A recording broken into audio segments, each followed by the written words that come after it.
tingkat kepuasan secara umum pemerintahan Pak Prabowo Gibran ini berada di skala yang sangat memuaskan di atas 81% secara umum dan bahkan di bidang politik 85% ke atas. Pak Prabowo membentuk sebuah kabinet yang gemuk dan sekaligus plural. Memang di awal-awal sempat mendapatkan kritik yang sangat luar biasa keras. Ternyata ini menjadi modal yang sangat positif untuk mengkonsolidasikan kekuatan di awal pemerintahannya ini. Pak Prabowo lebih banyak memilih untuk berada di sisi rakyat tengah bawah dibandingkan dengan rakyat tengah atas. Kebijakan PPN 12% difokuskan pada sektor-sektor masyarakat tingkat tengah atas, tapi yang menikmati kompensasi terhadap PPN 12% masyarakat tingkat tengah bawah. Fokus utama Pak Prabowo saya lihat membuat Indonesia yang memiliki kekayaan cukup luar biasa ini bisa berdiri gagah di kancah internasional. Pak Prabowo dengan suara yang sangat keras mengkritik pemimpin-pemimpin dunia Islam yang saling bertikai sendiri antara satu dengan yang lain. Keberanian Prabowo Subianto untuk menyatakan sikap terhadap Palestina misalnya yang kita ambil dari pidato KTT D8 ini baru pertama kali lagi dilakukan sejak era Soekarno. Terima kasih sudah berkenan singgah di channel ini ya. Jangan lupa tekan tombol subscribe dan nyalakan lonceng notifikasinya. Selamat menyimak!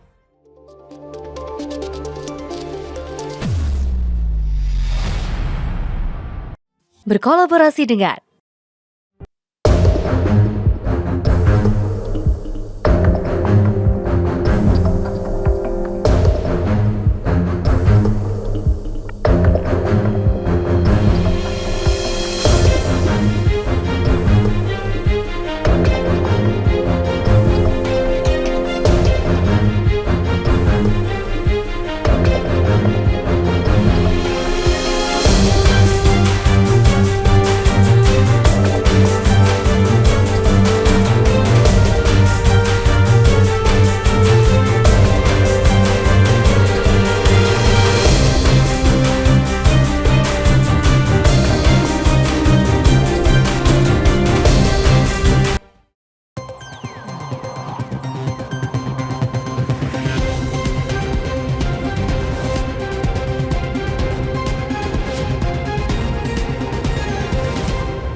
Pemirsa, survei Litbang Kompas periode Januari kini memperlihatkan bagaimana proses kepemimpinan Presiden Prabowo Subianto beserta wakilnya Gibran Rakabuming Raka mendapatkan tingkat kepuasan yang sangat begitu tinggi dari publik. Berdasarkan survei Litbang Kompas terhadap 1.000 responden yang dilakukan pada tanggal 4 hingga 10 Januari 2025, ini dilakukan secara acak di 38 provinsi dan menunjukkan 80,9% tingkat kepuasan masyarakat menyatakan puas terhadap kinerja dari pemerintahan Presiden Prabowo Subianto dan Gibran Rakabuming Raka. Dan untuk membahas terkait hal tersebut, kita sudah terhubung bersama dengan Direktur Eksekutif Skala Survei Indonesia, Bang Abdul Hakim MS. Bang Aap, selamat malam. Bagaimana kabar, Bang? Alhamdulillah baik Mas Andi. Apa kabar Mas Andi? Sehat? Alhamdulillah baik, sehat Bang Aap. Bang Aap, ini kalau melihat dari kinerja dari Presiden Prabowo Subianto dan Gibran Rakabuming Raka ini sebenarnya kan sangat begitu tinggi apa yang dirilis dari Litbang Kompas seperti itu. Ini kira-kira faktor apa Bang Aap? Sebenarnya apa saja faktor yang mendasari Litbang Kompas ini merilis temuan surveinya ini sangat begitu tinggi? Kalau kita bisa melihat juga di pemerintahan sebelumnya tidak sebegitu tinggi ini Bang Aap. Ya, melihat apa yang telah dipublikasikan oleh Litbang Kompas dengan coba merekam persepsi publik terkait kepuasan terhadap kinerja Pak Prabowo dan Gibran Rakabuming Raka, sebetulnya kalau merujuk dengan diskusi-diskusi yang telah kita lakukan selama ini tidak cukup mengagetkan bagi saya Mas Andi. Karena dari awal kita secara rutin coba menelaah bagaimana Pak Prabowo mengelola dan memandu jalannya roda pemerintahan ini selama 5 tahun ke depan yang saat ini sudah kita bisa lihat hasil kinerjanya bahkan meskipun belum genap 100 hari. Nah, coba kalau kemudian kita merujuk dari hasil survei yang dilakukan Kompas ini, Kita coba review poin-poin yang telah pernah kita bahas, Mas Andi. Saya akan coba mengurai kenapa kemudian masyarakat memberikan keyakinan, kepuasan, dan kepercayaan yang begitu luar biasa baik terhadap Pak Prabowo. Setidaknya mungkin bisa kita review dari tiga indikator utama. Mungkin saya akan mencoba melihat apa yang sudah dilakukan Pak Prabowo selama belum genap 100 hari ini, atau Pak Prabowo lebih suka dengan istilah kinerja selama 3 bulan ini. Nomor satu, bagaimana Pak Prabowo mencoba melakukan konsolidasi kekuatan-kekuatan politik di awal-awal pemerintahannya ini. Itu sebagai indikator pertama. Nomor dua, nanti kita coba urai bagaimana Pak Prabowo kemudian selain mengkonsolidasikan kekuatan politik, Pak Prabowo Gibran dalam merangkai sebuah kebijakan-kebijakan yang langsung bersentuhan dengan masyarakat. Nah, ada poin tambahan yang memang mungkin selama 10 tahun terakhir ini kita agak lenyap di di kancah pergaulan internasional. Nah, kita coba lihat nanti Pak Prabowo di sektor yang ketiga ini, di mana peran kita selama 10 tahun tidak begitu menggembirakan. Pak Prabowo mencoba untuk memulai kondisi pergaulan internasional dengan gebrakan-gebrakan baru. Nah, ini juga nanti kita akan coba diskusikan di indikator yang ketiga terkait kinerja Pak Prabowo Gibran. Tapi secara keseluruhan, saya cukup mengapresiasi positif terhadap apa yang dilakukan Kompas. Publikasinya cukup memadai, meskipun tidak dibagi merata untuk biasanya seperti survei-survei yang lain. Ketika melakukan publikasi, maka PDF dari PowerPoint-nya atau paparan-paparan metodologi dan lain-lainnya akan dibagikan secara umum. Akan tetapi Kompas sepertinya memilih untuk eksklusif publikasikan hasil surveinya ini hanya di internal Gramedia Group aja misalnya.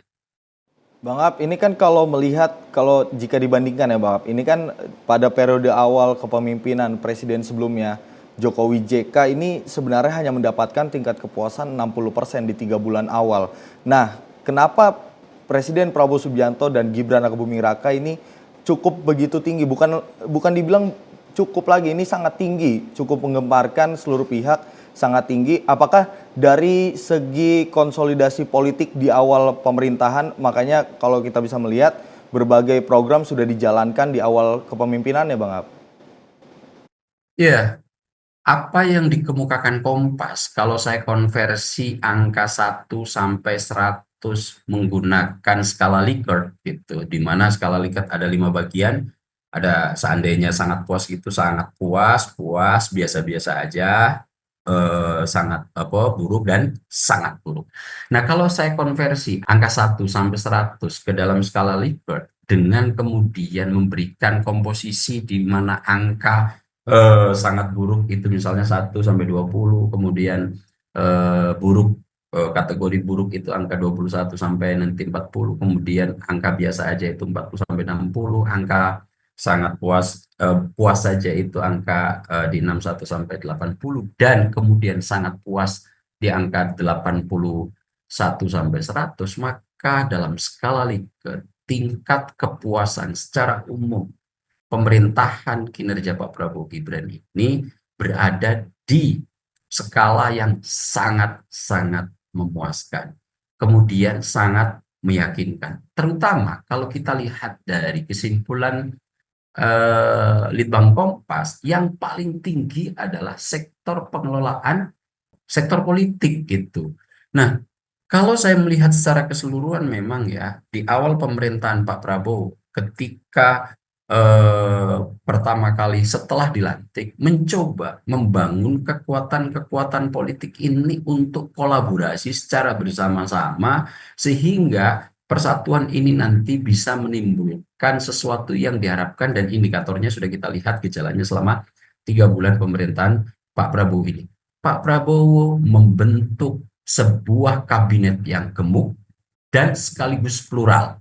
Memang di awal-awal Pak Prabowo memilih rute ini sempat mendapatkan kritik yang sangat luar biasa keras karena ini dianggap sebagai pemborosan. Akan tetapi kalau kita lihat dengan kekuatan pengelolaan leadership yang dimiliki Pak Prabowo ternyata mampu mengkonsolidasikan itu. Indikator gemuk dan plural itu apa misalnya Mas Andi? Kalau kita lihat nomor satu, Pak Prabowo secara kekuatan politik berhasil merangkul 81% parpol berkursi di parlemen dan juga merangkul parpol-parpol yang kemudian tidak berkursi di parlemen. Kita tahu sekarang ada 8 parpol berkursi di parlemen, hanya PDIP yang memang secara terang-terangan mengatakan belum sepenuhnya kemudian berkoalisi dengan pemerintahan Pak Prabowo Gibran. Meskipun secara informal semua kader-kader yang ada di parlemen dari PDIP kerjasama dengan pemerintahan Prabowo Gibran sudah cukup memadai. Tidak hanya parpol berkursi di parlemen yang kemudian mencoba dirangkul, akan tetapi parpol-parpol di luar parlemen juga diwadahi. Kita sebut misalnya Partai Bulan Bintang, Pak Yusril Iza Mahendra, kemudian ada Partai Gelora, Pak Anies Mata, Pak Fahri Hamzah, kemudian Partai Prima, Mas Jabo, Partai Garuda, Mas Ridwan Syabana, semua mencoba untuk dirangkul. Karena Pak Prabowo, saya melihat banyak mengemukakan pendekatan merangkul daripada memukul. Ini yang kemudian meskipun di awal-awal pemerintahan pembentukan kabinet ini dikritik dengan begitu keras, akan tetapi salah satu hasil survei dari Litbang Kompas mengkonfirmasi bahwa besarnya kabinet yang kemudian dibentuk oleh Pak Prabowo yang gemuk dan plural ini mendapatkan apresiasi positif dari masyarakat luas, dan ini sesuai dengan yang sudah pernah kita proyeksikan bahwa sebetulnya kabinet yang besar berkekuatan sangat plural, berasal dari berbagai macam kekuatan politik. Jika bisa dikonsolidasikan dengan sangat mapan oleh presiden, maka ini akan menjadi kekuatan yang sangat baik untuk bisa membelah dan membagi-bagi tugas secara lebih spesifik dan menyebar secara luas. Ini akan menghasilkan kinerja yang sangat efektif jika kemudian program-program ini satu kelompok diberikan tugas yang rinci, detail, dan spesifik sehingga pengelolaannya menjadi sangat memadai, dan di sektor itu Pak Prabowo sudah cukup berhasil. Akan tetapi Mas, meskipun sudah berhasil mengumpulkan dan mengkonsolidasikan serta mengkoordinasikan 81% kekuatan partai politik yang ada di parlemen, Pak Prabowo ternyata masih belum berhenti. Kekuatan 19% yang dimiliki oleh PDIP juga terus diupayakan oleh Pak Prabowo agar ayo kita segera membangun bangsa ini secara bersama-sama. Itu kenapa kemudian wacana pertemuan antara Pak Prabowo dan Bu Megawati Soekarno Putri terus menggejala. Nah, saya melihat kondisi-kondisi ini menjadi sangat diapresiasi positif. Kemampuan Pak Prabowo dalam mengkonsolidasikan kekuatan-kekuatan politik di Indonesia yang cukup menyebar dan plural ini telah berhasil disatukan dalam pengelolaan yang cukup ciamik dari Pak Prabowo, sehingga kita tidak begitu heran jika kemudian di sektor ini, kalau merujuk hasil survei Kompas, Pak Prabowo mendapatkan apresiasi yang cukup baik. Bang Ab, ini kan kalau melihat dari survei Litbang Kompas, ini resistensi politik juga dibilang sangat rendah seperti itu. Ini kalau melihat dari paparan Litbang Kompas soal bagaimana responden pemilih dari Kim Plus, ini juga tentunya menyatakan kepuasan. Tapi responden dari partai politik yang sebelumnya dalam Pilpres ini berseberangan, ini juga turut menyatakan kepuasannya. Ini berbeda dengan apa yang terjadi di era pemerintahan Presiden Joko Widodo. Kalau melihat fenomena ini Bang Ab, ini bagaimana melihat responden dari partai politik yang sebelumnya tidak mendukung dari Presiden Prabowo Subianto dan Wapres Gibran Rakabuming Raka, ini kenapa bisa menyatakan tingkat kepuasannya terhadap pemerintahan Prabowo Gibran yang sebenarnya dalam konstelasi politik Pilpres ini berseberangan seperti itu Bang Ab? Secara modal sosial ya, Pak Prabowo ini cukup lengkap sebetulnya Mas Andi. Kalau kita lihat relasi hubungan Pak Prabowo dengan tokoh-tokoh politik yang lain, itu memang menjadi epicentrum yang bisa mendamaikan secara keseluruhan. dengan Pak Jokowi sebagai tokoh yang memang mengambil tagline keberlanjutan, segala sesuatu yang kemudian ada di Pak Jokowi mencoba untuk terus wadahi oleh Pak Prabowo untuk bisa digerakkan dalam pemerintahan 5 tahun ke depan. Kemudian pembelahan yang kedua, jika memang pemilu 2014, 2019 ada dikotomi dan polarisasi yang terbagi menjadi dua kelompok, pemilih Pak Prabowo dan pemilih Pak Jokowi. Ketika Pak Prabowo kemudian menerima dengan lapang dada uluran tangan Pak Jokowi untuk mengelola negara ini secara bersama-sama, ini menjadi satu ini sekarang. Modal sosial itu menjadi sesuatu yang saya lihat sebagai variabel kenapa kemudian Pak Prabowo mendapatkan sesuatu penilaian dengan tingkat kepuasan yang sangat meyakinkan saat ini, Mas Adi. Angkanya misalnya di bidang politik 85% kalau di rata-rata hasil survei Kompas di berbagai macam bidang. Namun selain itu, Mas Andi, saya melihat kelebihan utama Pak Prabowo dalam mengelola ini, meskipun saat ini memiliki tingkat kekuatan koordinasi dan leluasa menjalin komunikasi, akan tetapi Pak Prabowo dalam mengelola pemerintahan saat ini saya lihat lebih mengedepankan pendekatan rasional daripada emosional. Pak Prabowo dalam mengkalkulasi sesuatu tidak pernah kemudian mengedepankan ego menang-menangan, misalnya bahwa sekarang gue udah menang maka semuanya winner take all. Tidak sama sekali. Bahkan kalau kita deteksi, Mas Andi, ya, selama Pak Prabowo melakukan kampanye untuk Pilpres 2024, saya mencatat tidak sekalipun Pak Prabowo mengkampanyekan dengan hingar-bingar untuk mencoblos Partai Gerindra. Saya ingat betul itu. Itu kenapa kemudian ada hasil yang tidak linear antara Pilpres dan Pileg untuk Pak Prabowo dan Partai Gerindra. Karena saya melihat Pak Prabowo tidak sekalipun tampil di panggung besar, itu kemudian memakai jaket Partai Gerindra, logo Partai Gerindra, yang kemudian mengkampanyekan Partai Gerindra. Ini saya lihat memang menjadi variabel yang tidak cukup menguntungkan bagi perolehan elektabilitas Partai Gerindra. Akan tetapi ternyata ini menjadi modal yang sangat positif bagi Pak Prabowo untuk mengkonsolidasikan kekuatan di awal pemerintahannya ini, sehingga Pak Prabowo tidak menunjukkan bahwa sekarang gue calon presiden yang punya potensi menang, maka semuanya harus gue yang ngatur. Nah, saya melihat karakter ini cukup kuat ada di Pak Prabowo, sehingga saya lagi-lagi tidak cukup heran ketika kepuasan yang berasal dari berbagai kelompok ini angkanya sama rata kalau kita merujuk dari survei Litbang Kompas. Nah, kemampuan Pak Prabowo yang mengedepankan pendekatan merangkul daripada memukul, tidak menyimpan bara dendam secara kelamaan dan berlebihan, bagi saya ini adalah pengelolaan yang lebih banyak menggunakan pendekatan rasional daripada mengedepankan emosi untuk mengambil kebijakan-kebijakan yang bersifat kenegaraan.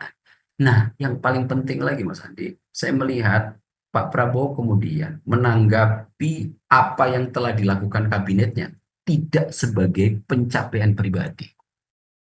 Kalau kita beberapa hari ini kita lihat dari respon Pak Prabowo ketika beliau diinformasikan mendapatkan tingkat kepuasan yang sangat memuaskan di atas 80%, 81% secara umum, dan bahkan di bidang politik 85% ke atas. Pak Prabowo mengatakan bahwa ini adalah buah hasil dari kerja tim, di mana kabinetnya tidak mengenal tanggal merah, semua kondisi-kondisi kerja dilakukan dengan maksimal, dan bahkan hari libur pun mereka harus tetap memikirkan program-program yang disasar dan ditargetkan oleh Pak Prabowo Subianto dan Mas Gibran Rakabuming Raka. Jadi sudah mengelola ini gemuk dan plural, kemudian membagi tugas distribusinya secara lebih spesifik dan detail, yang kemudian ini ketika membuahkan sebuah apresiasi, Pak Prabowo tidak kemudian mengarahkan apresiasi itu tunggal hanya sebagai prestasi dan kemampuan dirinya dalam mengelola pemerintahan, tapi ini Pak Prabowo kemudian mendistribusikan bahwa keberhasilan ini diperoleh akibat tim yang kuat, tim yang cukup luar biasa, tidak kenal waktu dalam bekerja, dan hasilnya seperti yang sudah kita lihat saat ini, Mas. Baik Bang Ab, ini tingginya tingkat kepuasan publik atau masyarakat terhadap kinerja dari Presiden Prabowo Subianto dan Wapresnya Gibran Rakabuming Raka di 3 bulan awal, ini juga sejalan dengan bagaimana ekspektasi yang begitu tinggi. Karena kalau melihat tingkat kepuasan 80,9%, tingkat ekspektasi masyarakat ini sangat tinggi lagi Bang Ab, sebesar 89,4%. Ini kalau melihat ekspektasi yang begitu tinggi Bang Ab, melihatnya bagaimana? Saya juga bisa menyadari kenapa kemudian tingkat keyakinan masyarakat terhadap Pak Prabowo dan Gibran ini juga melampaui tingkat kepuasan mereka yang diberikan kepada pemerintahan yang ada sekarang. Angkanya kalau nggak salah mendekati 90% harapan publik bisa ditumpahkan ke pundak Pak Prabowo dan Mas Gibran. Kalau kita urai, memang harapan tingkat kepercayaan memang jauh lebih tinggi dibandingkan pemerintahan Pak Jokowi, begitu ya, di awal-awal pemerintahannya. Karena memang di awal-awal pemerintahan Pak Prabowo ini mulai ngegas, Mas Andi. Jika di segmen pertama tadi kita sudah membahas bagaimana Pak Prabowo mengelola konsolidasi kekuatan politik untuk menciptakan stabilitas nasional, di sektor kebijakan Pak Prabowo memang juga sangat meyakinkan menurut hemat saya. Kita coba lihat ya, dan ulas bagaimana kinerja Pak Prabowo di sektor-sektor yang saat ini bagi saya, kalau saya melihat secara keseluruhan, Pak Prabowo lebih banyak memilih untuk berada di sisi rakyat tengah bawah dibandingkan dengan rakyat tengah atas. Ini juga yang kemudian publik menaruh perhatian besar, karena memang Pak Prabowo dalam pidato dan eksekusi programnya ini sejalan. Coba kita urai misalnya.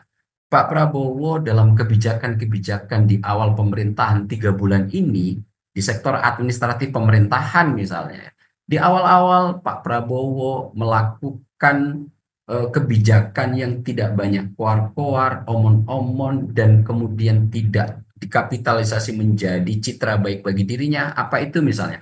Penggantian mobil dinas.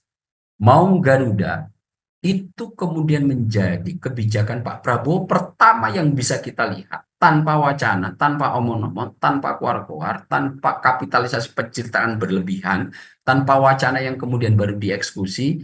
Ini langsung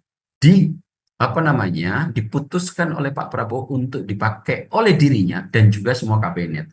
Ini tentu, jika di awal-awal dulu kabinet pertama terbentuk, selalu diskusi salah satunya adalah mobil dinasnya apa. Dan selalu mobil dinas yang dipakai oleh pemerintah di awal-awal itu adalah mobil-mobil yang diimpor dari luar negeri. Saat ini, meskipun komponen-komponennya masih harus kerjasama dengan berbagai negara, tapi label dari Maung Garuda adalah mobil industri dalam negeri.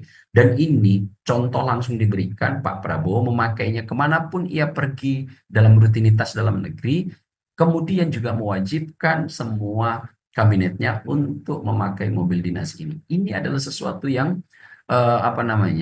konkret. Di sisi administratif juga, Pak Prabowo selalu menekankan, jangan pernah, hai partai politik, untuk mencari uang dan memerintahkan kader-kadernya yang ada di kabinet untuk kemudian mengumpulkan material. Jangan dari situ, kumpulkan dari sektor-sektor yang lain. Nah, ini kan komitmen dasar yang kemudian mencoba dibangun Pak Prabowo secara administratif, yang itu akhirnya membuat komposisi kabinetnya menjadi mapan. Tidak hanya ngobrol, kabinet besar itu kemudian coba digembleng oleh Pak Prabowo dalam penyatuan visi, dalam konsep retreat yang pernah kita bahas. Bahkan retreat ini tidak sekali dilakukan. Sebelum menjabat sebagai presiden, Pak Prabowo sudah mengupayakan untuk mempersatukan dan memberikan informasi sebanyak-banyaknya terhadap kabinetnya di Hambalang, yang ketika setelah dilantik, semuanya dikumpulkan hampir sepekan di Lembah Tidar Magelang, yang punya histori tinggi terhadap kepahlawanan dan nasionalisme bagaimana membangun sebuah negara, dipersiapkan dengan matang. Jadi secara administratif, kita melihat Pak Prabowo telah memiliki konsep dan rute jelas bagaimana harus mengarahkan pemerintahan selama 5 tahun ke depan. Itu dari administratif. Kalau kita lihat urai lagi dalam sisi teknis kebijakan-kebijakan yang langsung bersentuhan dengan masyarakat. Di awal-awal apa yang telah kita bisa lihat, Mas Andi? Menaikkan gaji hakim. Pak Prabowo meskipun belum menjabat sebagai presiden ketika itu sudah meyakinkan perwakilan hakim bahwa taraf hidupnya harus mulai dinaikkan. Salah satu indikatornya adalah menambah kenaikan gaji. Menaikkan gaji guru, menghapus puluhan miliar atau mungkin ratusan miliar hutang UMKM yang nanti ini akan menjadi penopang cukup luar biasa terhadap pembangunan ekonomi karena fokus Pak Prabowo saat ini adalah ekonomi. Kemudian kebijakan PPN 12%. Di awal-awal kebijakan ini diperdebatkan dengan cukup serius bahwa ini akan membebani masyarakat. Ini kemudian akan tambah memperburuk keadaan ekonomi rakyat. Akan tetapi Pak Prabowo menyikapinya dan merespon dengan sangat elegan. Apa itu?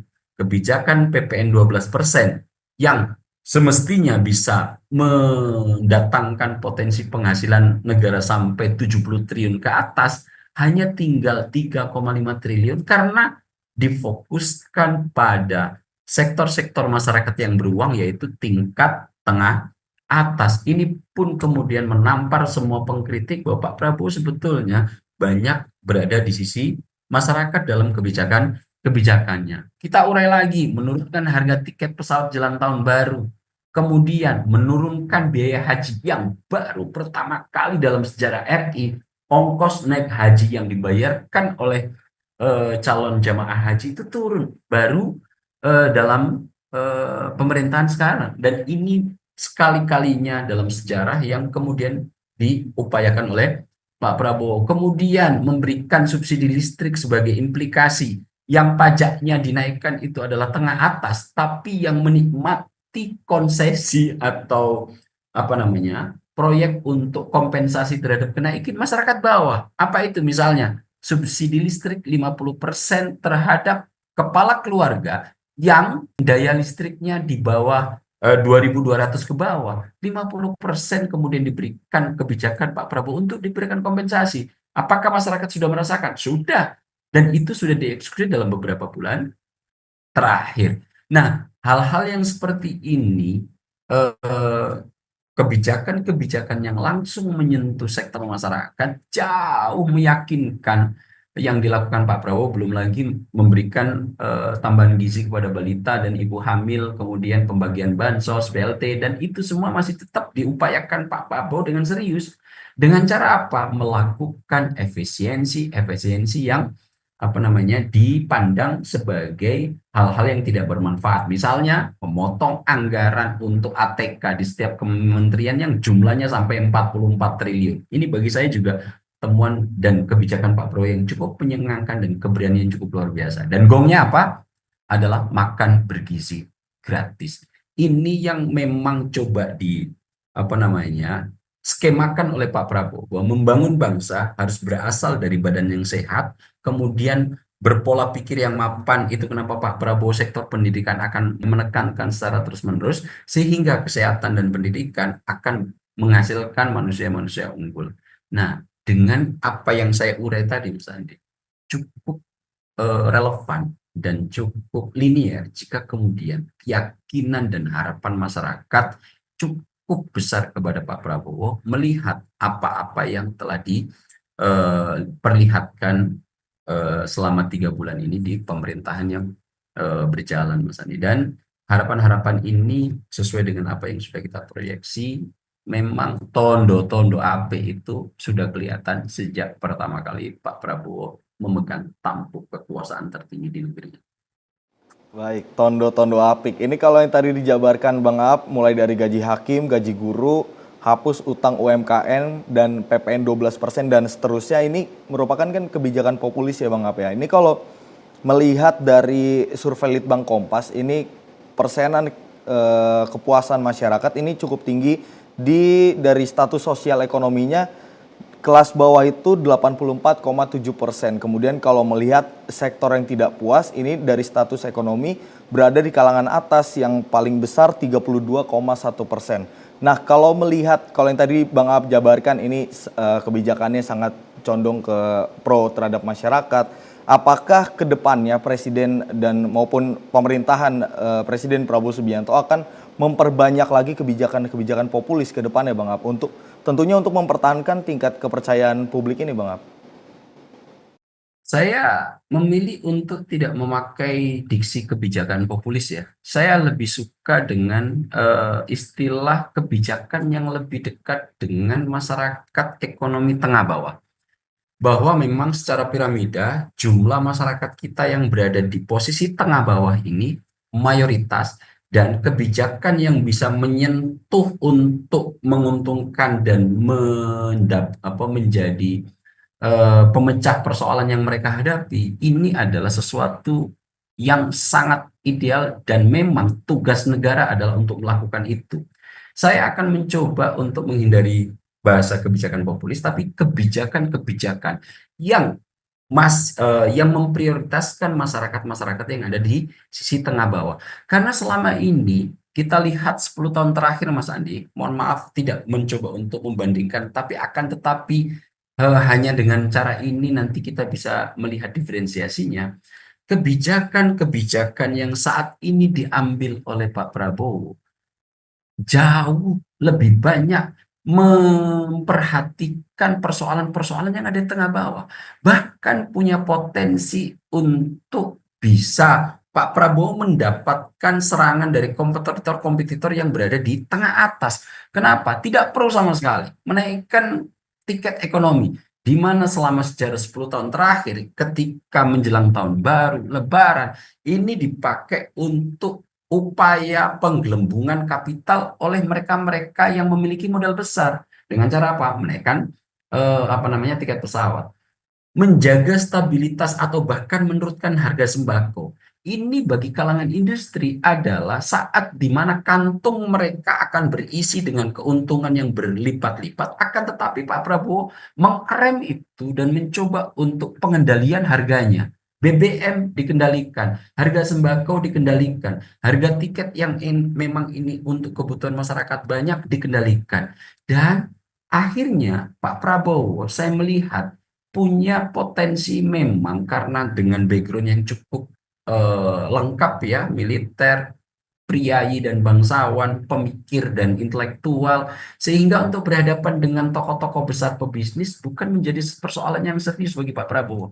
Itu kenapa misalnya saya ambil contoh kebijakan untuk membongkar pagar yang ditemukan tiba-tiba panjangnya 30 kilo lebih di Tangerang dan Bekasi. Pak Prabowo tidak cukup segan untuk perintah bongkar, meskipun indikatornya sangat kuat. Itu menjadi salah satu kompensasi pengusaha besar yang ada di Indonesia untuk mendapatkan pembangunan investasi yang ada di IKN. Akan tetapi apakah Pak Prabowo kemudian agak cukup segan yang dimana 10 tahun yang lalu ini tidak pernah kita lihat? Tidak. TNI diperintahkan dibongkar, meskipun ini kemudian ada sedikit selisih pendapat dengan KKP.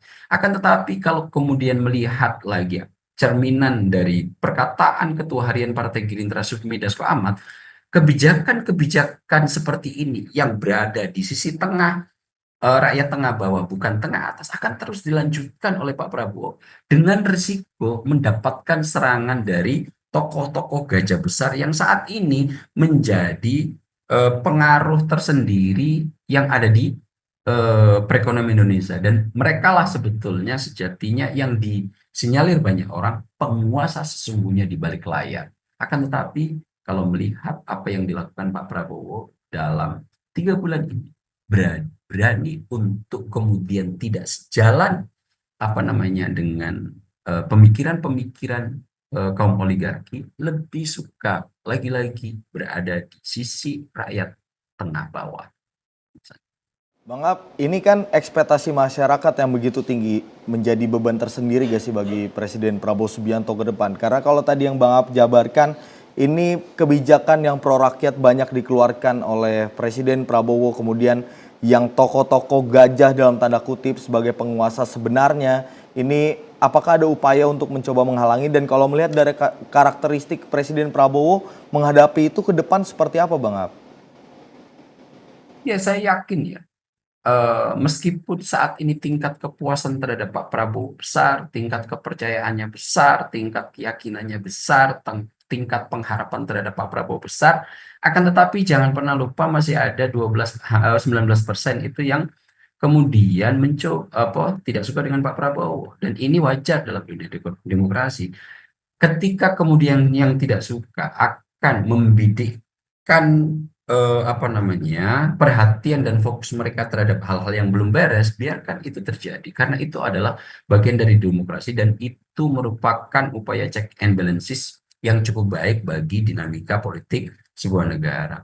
Akan tetapi kalau saya melihat ya, lagi-lagi merujuk karakter, ucapan, dan tindakan Pak Prabowo dalam melakukan hal ini, maka saya punya keyakinan juga secara pribadi bahwa Pak Prabowo untuk menghadapi mereka-mereka yang ada di luar dan ketidaksukaan yang kadang-kadang asal nyeplos dalam mengkritik, Pak Prabowo sudah saya lihat cukup mapan dan memberikan dirinya sesuatu yang legowo untuk menerima itu semua.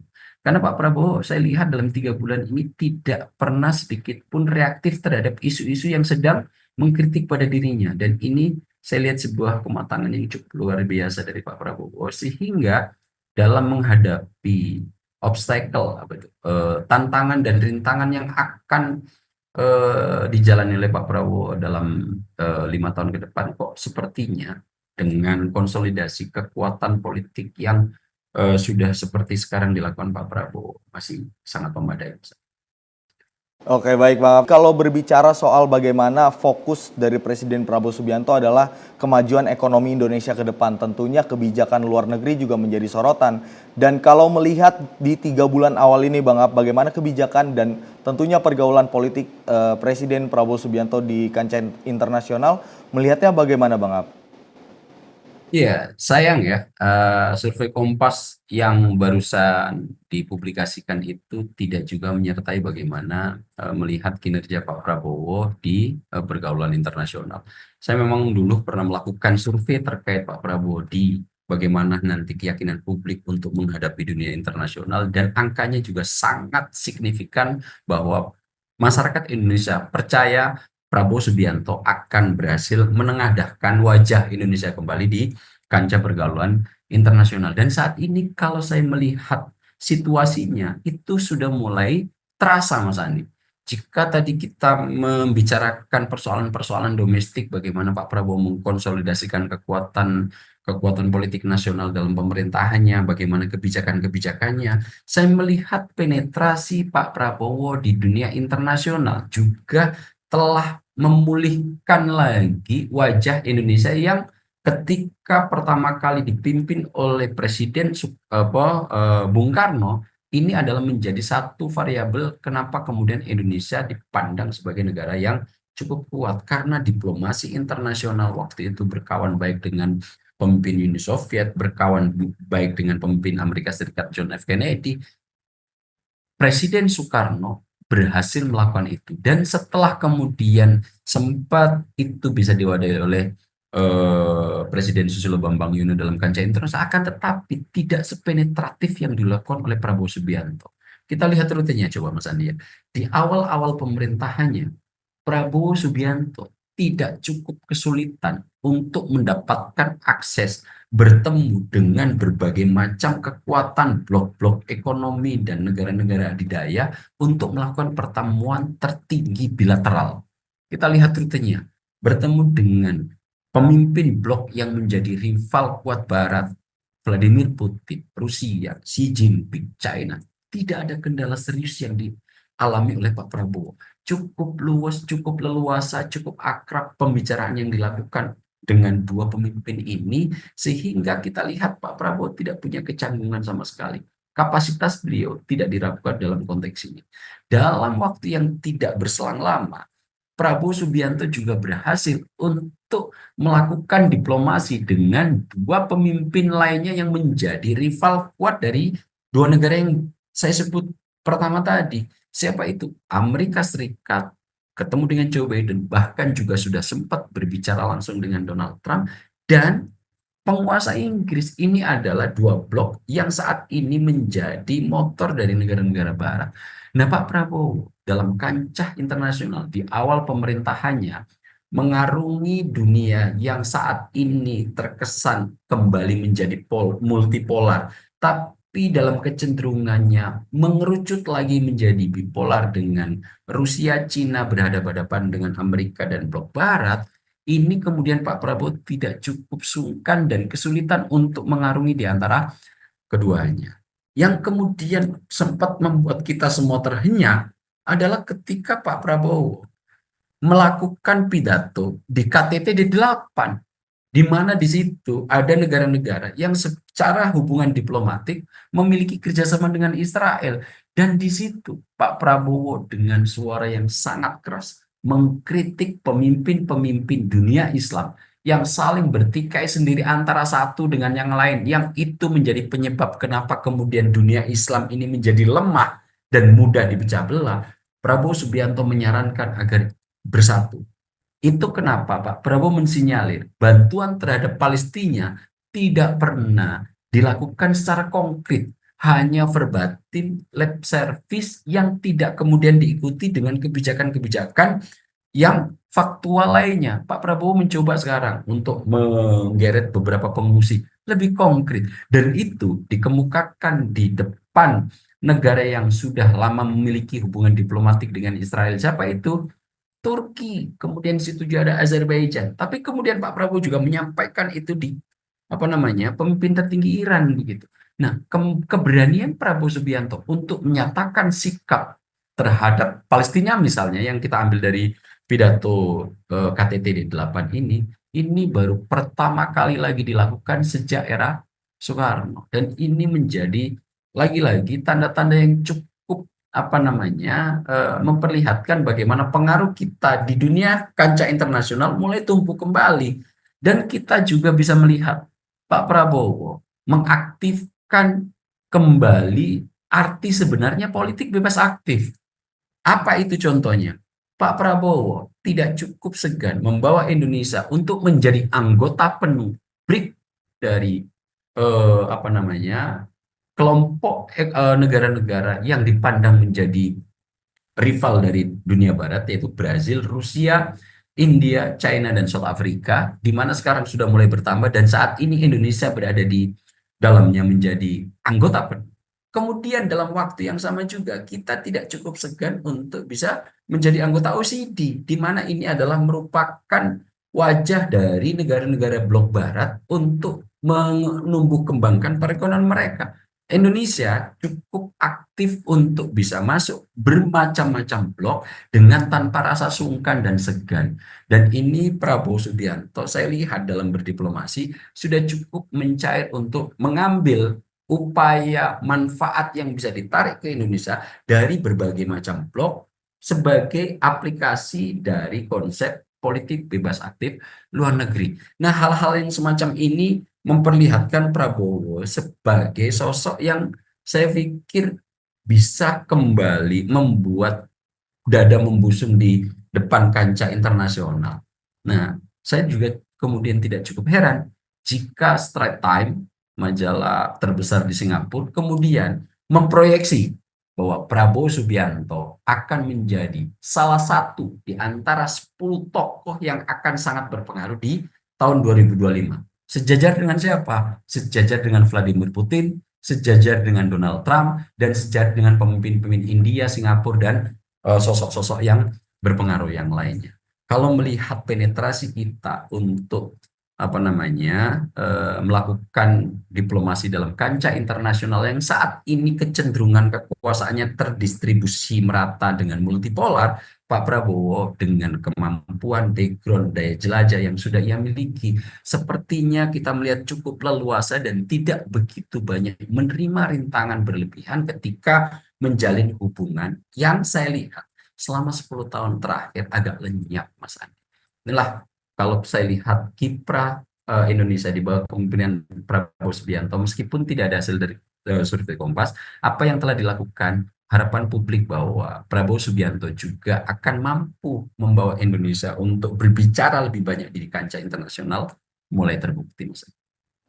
Bang Ap, ini juga tidak lupa Presiden Prabowo Subianto juga masuk di top 50 tokoh muslim berpengaruh di dunia tahun Ya, 2025. Ini menempati urutan ke-18. Tapi balik lagi Bang Ap soal bagaimana kebijakan luar negeri dari Presiden Prabowo Subianto ini kalau menyoroti posisi Indonesia saat ini Bang Ap terkait dengan bagaimana rivalitas yang terjadi antara China dan juga Amerika Serikat, ini juga di Asia Pasifik. Ini pendekatan kebijakan luar negeri dari Presiden Prabowo Subianto juga tentunya dinantikan seperti itu. Setelah kemarin bergabung dengan BRICS dan juga aktif juga di OECD, ini juga sebenarnya apa yang ingin dicapai oleh Presiden Prabowo Subianto, Bang Ab?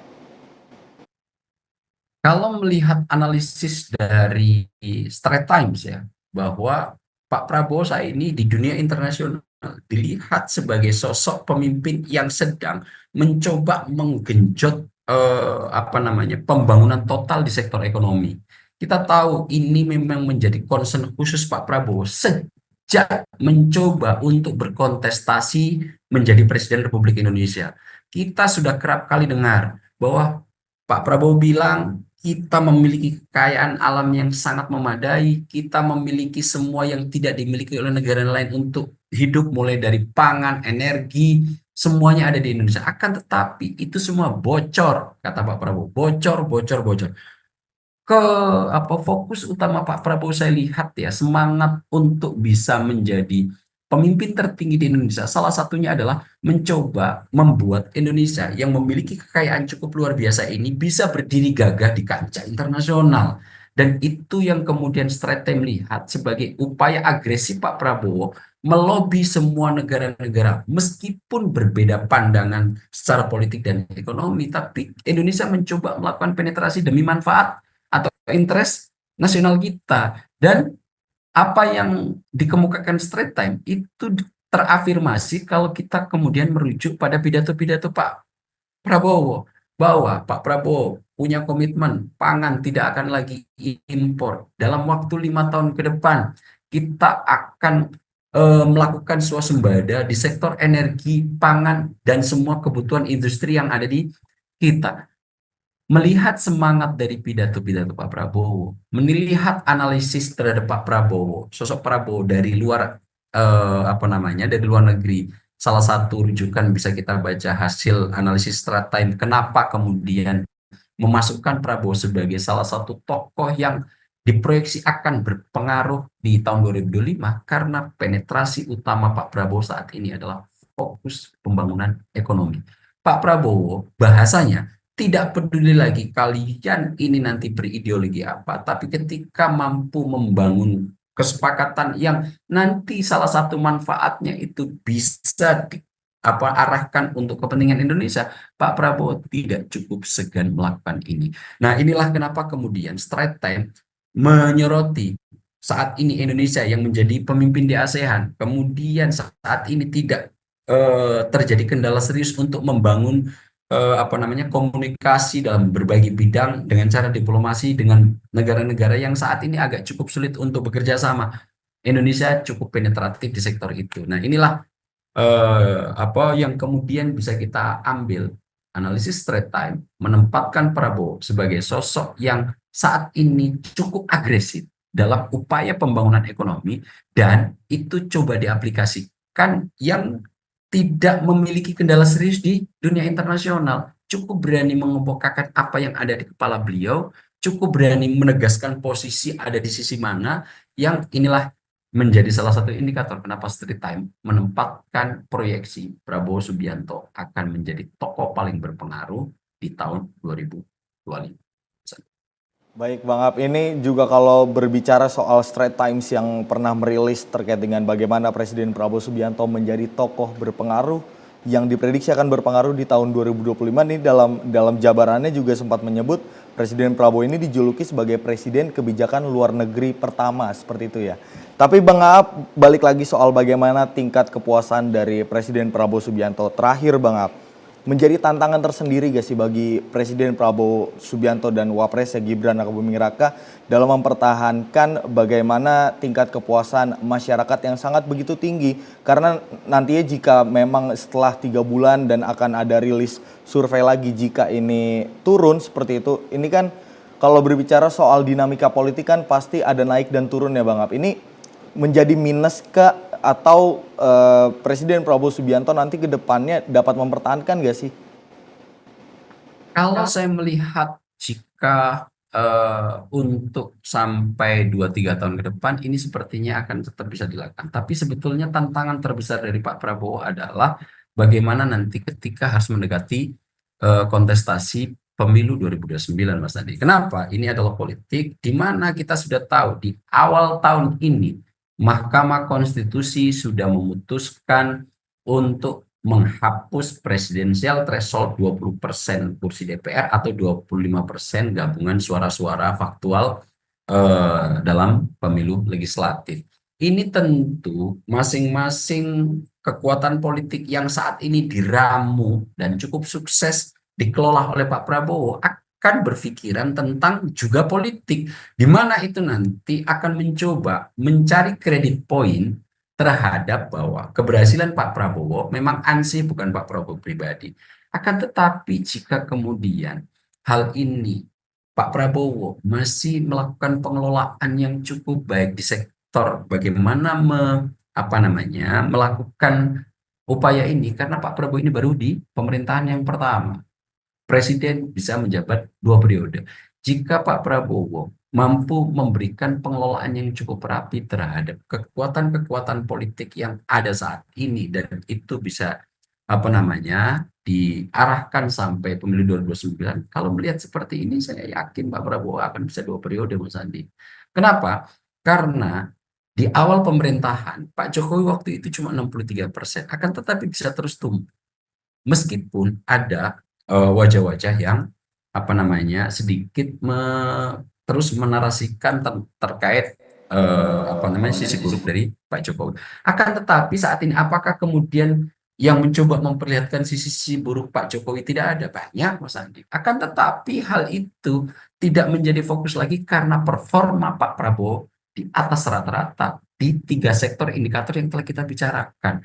Apakah ini menjadi tantangan? Tentu tidak ada hidup yang terus berjalan, tidak ada tantangan yang akan dihadapi. Akan tetapi, lagi-lagi, apa-apa yang kita khawatirkan seperti pembentukan kabinet gemuk, ternyata cukup bisa elegan dijawab oleh Pak Prabowo.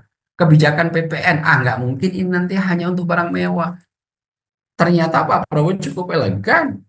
Tingkat tengah atas yang kemudian menjadi penetrasi kebijakan PPN 12%. Kebijakan-kebijakan pagar laut nggak akan berani. Pak Prabowo cukup tegas. Nah, melihat ini saya yakin tantangan apapun yang akan ada di depan Pak Prabowo, sepertinya saya meyakini Pak Prabowo tidak akan sampai terpuruk pada posisi sesuatu yang agak cukup membuat wajah beliau tercoreng-moreng, kecuali ada kekuatan-kekuatan politik yang kemudian mencoba untuk melakukan penetrasi besar sehingga kemudian berhasil menjadikan momentum yang saat ini bermuka baik menjadi bermuka buruk. Tapi potensi itu saya lihat belum ada, Mas Andi. Kalau saya lihat deteksi-deteksi di kancah internasional, beberapa pihak terhadap Pak Prabowo happy, Washington happy, Kremlin happy, Beijing happy, kemudian di internal juga saat ini Bu Mega happy, nama Pak Karno sudah dipulihkan, martabatnya dikembalikan sebagai tokoh yang tidak lagi terlibat terhadap G30 SPKI, berterima kasih langsung, kemudian dengan kekuatan politik yang lain, saya lihat happy-happy aja gitu. Jadi memang tantangan pengelolaan nanti makin mendekati pemilu akan makin tensinya tinggi, tapi saya yakin melihat pengelolaan Pak Prabowo dalam Pilpres 2024 sepertinya ini akan bisa teratasi, Mas Andi. Bang Ab, sekali lagi terima kasih sudah mau berbincang bagaimana membahas kinerja dari Presiden Prabowo Subianto dan Gibran Rakabuming Raka selama 3 bulan terakhir ini, Bang Ab. Bang Ab, salam sehat, terima kasih banyak. Berkolaborasi dengan Terima kasih sudah menonton video ini sampai akhir ya. Agar tidak tertinggal video-video kami selanjutnya, yuk jangan lupa tekan tombol subscribe dan nyalakan lonceng notifikasinya. Dan untuk berdiskusi, silahkan tuliskan pendapatmu di kolom komentar ya.